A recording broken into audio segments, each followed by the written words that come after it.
Hello dear learners, welcome to MG sec English classes. तो आज हमारा टेंस का ही अगला टॉपिक है यूज ऑफ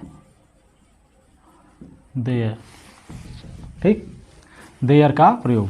वैसे देयर का अर्थ होता है वहाँ। देयर का अर्थ क्या होता है? वहाँ। ठीक है, इसका प्रयोग कहाँ किया जाता है? किसी व्यक्ति या वस्तु के होने अथवा न होने पर। ठीक, किसी के होने अथवा न होने पर देयर का प्रयोग किस रूप में करते हैं? सब्जेक्ट के रूप में, और इसको हम कहते हैं इंट्रोडक्टरी सब्जेक्ट। यानी कि जब किसी वाक्य में किसी के होने अथवा न होने की बात किया जाएगा तो देयर का प्रयोग केवल सब्जेक्ट के रूप में किया जाता है। वाक्य में इसका कोई अर्थ नहीं होता है, और ऐसे सब्जेक्ट को हम कहते हैं इंट्रोडक्टरी सब्जेक्ट या डमी सब्जेक्ट भी बोलते हैं। ठीक है, जैसे एग्जाम्पल देखिए,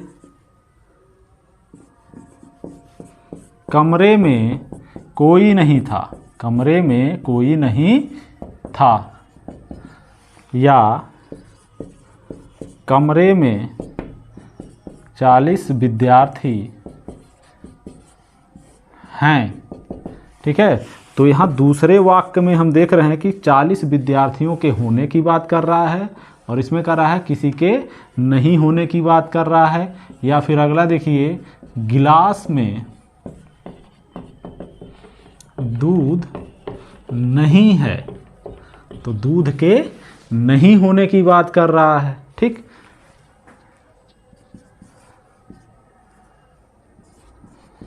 अस्पताल में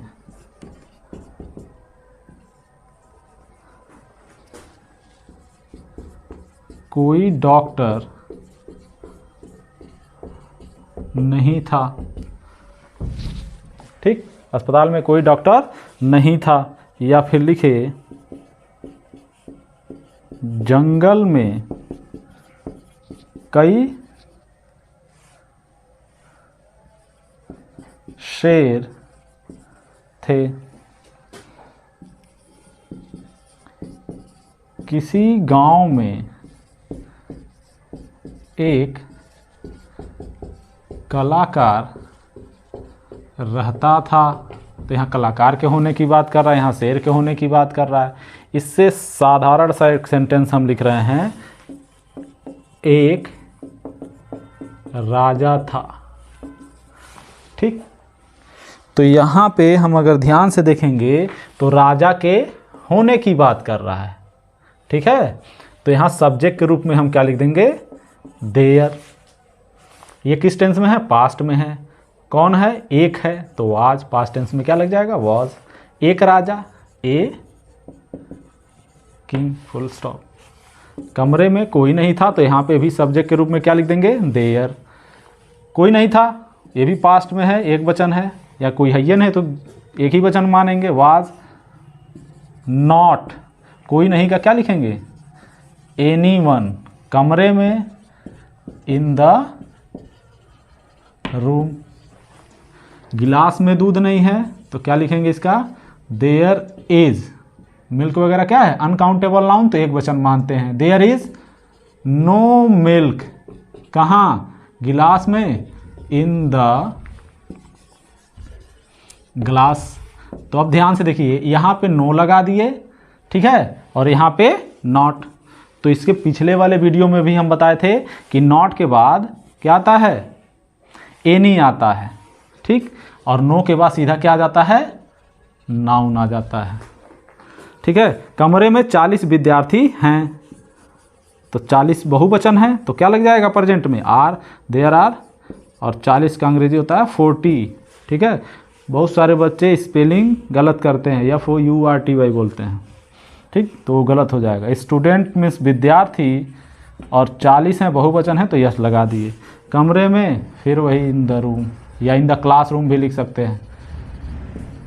ठीक, अस्पताल में कोई डॉक्टर नहीं था, क्या लिखेंगे? There was no doctor. सीधा नाउन लिख रहे हैं तो नो लगा दिए। In the hospital. ठीक, नॉट लिखेंगे तो नॉट एनी डॉक्टर लिखेंगे।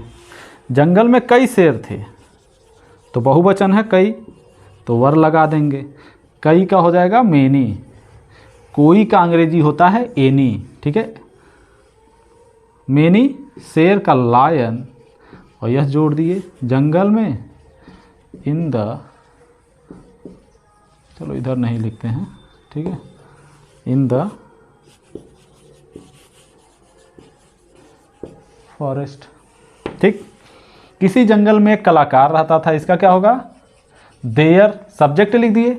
अब यहाँ पे वर्ब अगर देखेंगे तो वर्ब क्या है, रहता था। रहना का अंग्रेजी होता है लीव, और सेकेंड फॉर्म हो जाएगा लिव्ड। सेकेंड फॉर्म क्यों लिख रहे हैं, क्योंकि वो पास्ट टेंस में है। देयर लिव्ड कौन, एक कलाकार, एन आर्टिस्ट, ए आर्टिस्ट नहीं लिखेंगे, किसी गांव में, इन ए विलेज।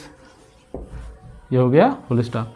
अगर इसी तरीके से आप बनाएंगे तो ये बन जाएगा। और ये हो गया हमारा देयर का प्रयोग। तो किसी वाक्य में होने या न होने के, किसी भी नाउन या प्रोनाउन के होने या न होने की बात की जाएगा तो सब्जेक्ट के रूप में वहाँ क्या लगा देंगे, देयर का प्रयोग कर देते हैं।